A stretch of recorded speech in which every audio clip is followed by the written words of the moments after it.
عزیز طلبہ و طالبات، السلام علیکم ورحمۃ اللہ وبرکاتہ۔ آپ تمامی ناظرین کا حفیظ الرحمان معلم گورنمنٹ ہائی اسکول وشن پور وشرام ضلع بلرام پور کے رحمان اردو اسٹڈی یوٹیوب چینل میں خیر مقدم اور استقبال ہے۔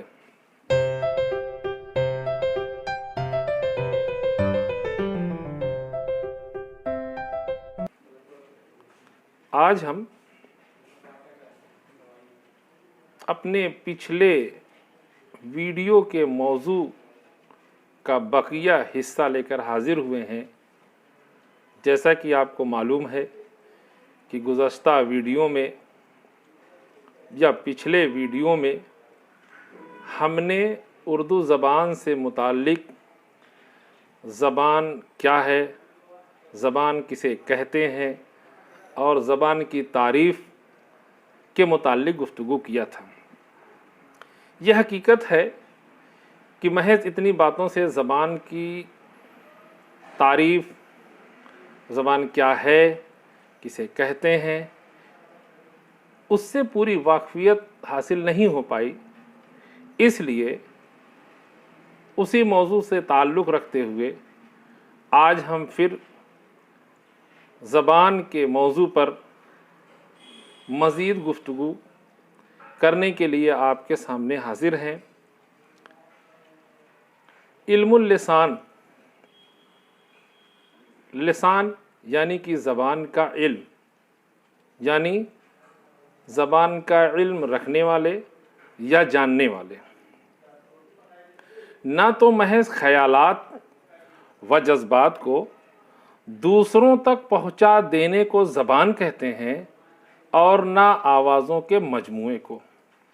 اس سے یہ بات آپ سمجھ لیں کہ وہ آواز جو انسان کے منہ سے نکلتی ہے، محض الفاظ کے ساتھ نکلتے ہوئے وہ آواز زبان کہلائے گی تو ضرور، مگر اس کے کچھ بنیادی پہلو بھی ہیں جس کا پایا جانا بھی ضروری ہے، جسے ہم یہاں فی الحال عرض کر رہے ہیں کہ محض خیالات اور جذبات کو دوسروں تک پہنچا دینے کو زبان ہی نہیں کہتے اور نہ ہی آوازوں کے مجموعے کو، یعنی کہ صرف خیالات اور جذبات کو دوسروں تک پہنچانے کو زبان کہا جا سکتا ہے اور نہ ہی آوازوں کے ان مجموعے کو جو انسان کے منہ سے نکلتی ہے۔ انہی باتوں کو مزید سمجھنے کے لیے انہی باتوں کو معروف و مشہور ماہر لسانیات ڈاکٹر سید غلام محی الدین قادری زور نے اپنے مضمون زبان کی ماہیت، آغاز و تشکیل میں کہا ہے کہ زبان خیالات کا ذریعہ اظہار ہے۔ اس کا کام یہ ہے کہ لفظوں اور فکروں کے توسط یعنی وسیلے ذریعے سے انسانوں کے ذہنی مفہوم و دلائل اور ان کے عام خیالات کی ترجمانی کرے۔ اسی طرح پروفیسر گوپی چند نارنگ صاحب نے زبان کی تعریف کرتے ہوئے کہا ہے کہ زبان آوازوں اور الفاظ کا مجموعہ ہے، یعنی کہ زبان یا الفاظ خیالوں یا چیزوں کی صوتی علامتیں ہیں۔ بات غور سے سمجھنے کی ہے کہ جو زبان یا جو آواز یا الفاظ انسان کے منہ سے نکلتے ہیں وہ ان کی صوتی علامتیں ہیں اور ان کا مقصد دوسرے تک اپنے خیالات کا پہنچانا ہوتا ہے۔ یعنی کہ اگر ہم کوئی چیز بول رہے ہیں تو ہمارے منہ سے جو آواز نکلے گی، ظاہر سی بات ہے اس میں الفاظ بھی ہوں گے، تو وہ آواز اور الفاظ دوسروں تک تو پہنچ جائیں گے، لیکن اس کی جو سب سے بڑی شرط ہے یا اس کی سب سے بڑی جو خوبی ہونی چاہیے وہ یہ ہے، جس میں معنی نہیں پایا جائے گا ہم اس کو بالکل زبان نہیں کہہ سکتے۔